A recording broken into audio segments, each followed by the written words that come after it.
আওয়ামী লীগ পুনর্গঠন যেটা আপনি বলছেন সেটার সাথে আওয়ামী লীগের নেতৃত্বের কোনো সম্পর্ক নাই। আওয়ামী লীগের নেতৃত্ব এখনো বঙ্গবন্ধু কন্যা শেখ হাসিনার হাতে, এবং আওয়ামী লীগের টপ থেকে শুরু করে তৃণমূল গ্রাসরুট পর্যন্ত মানে 99.99% শতভাগ মানুষ বঙ্গবন্ধু কন্যা নেতৃত্বের প্রতি আস্থাশীল। কাজে এখানে নেতৃত্ব নিয়ে পুনর্গঠনের কোনো সুযোগ আছে এটা আমি মনে করি না, কোনো সুযোগ নেই, সোজা কথা।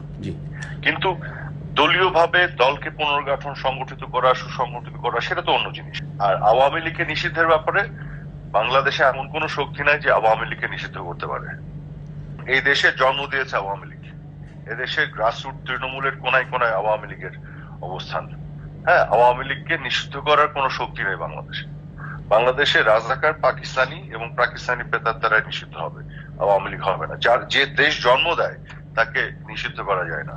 নির্বাচনে আমরা অংশগ্রহণ ওই যে ইউনূসের অধীনে তো করবো না, কারণ ইউনূস এবং তার যে গ্যাং এরা তো আওয়ামী লীগের সাথে করোনা ভাইরাসের টিকা কেনাকে কেন্দ্র করে এটা তো নির্বাচন ভাবে হবে না। এখন আমার কথা হলো, এরা বলে আসলো গত 15.5 বছর ধরে যে আমরা নাকি ভালো নির্বাচন করি না, আমরা নাকি লেভেল প্লেইং গ্রাউন্ড দেই না, আমরা নাকি প্রশাসনকে দলীয়করণ করি, এগুলো বলে আসলো আমাদের কাছে।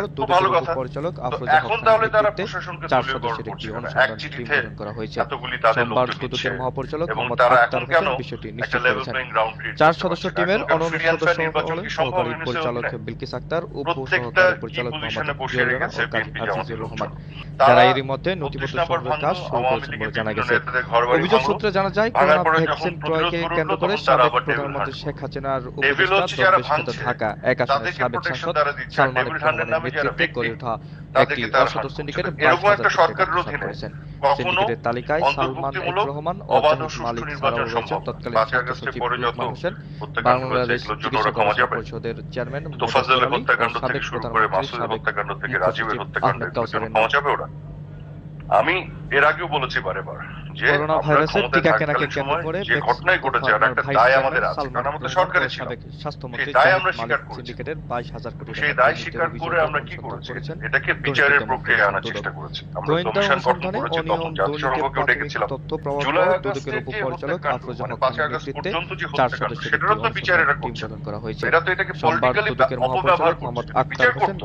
তাহলে কেন আজকে 4 সদস্য টিমের অন্যান্য সদস্য হলেন সহকারী পরিচালক বিলকিস আক্তার, উপসহকারী পরিচালক আজিজুর রহমান, যারা এরই মধ্যে নথিপত্র সংগ্রহের কাজ শুরু করেছেন বলে জানা গেছে। অভিযোগ সূত্রে জানা যায়, করোনা ভ্যাকসিন ক্রয়কে কেন্দ্র করে সাবেক প্রধানমন্ত্রী শেখ হাসিনার উপদেষ্টা দরবেশখাত ঢাকা এক আসনের সাবেক সাংসদ সালমান ইব্রাহিমের নেতৃত্বে গড়ে ওঠা একটি অসৎ সিন্ডিকেটের 22,000 কোটি টাকা করেছেন। সিন্ডিকেটের তালিকায় সালমান রহমান ও জাহিদ মালিক ছাড়াও রয়েছেন তৎকালীন স্বাস্থ্য সচিব লুকমান হোসেন, বাংলাদেশ চিকিৎসা গবেষণা পরিষদের চেয়ারম্যান মুদাচ্ছের আলী ও সাবেক প্রধানমন্ত্রী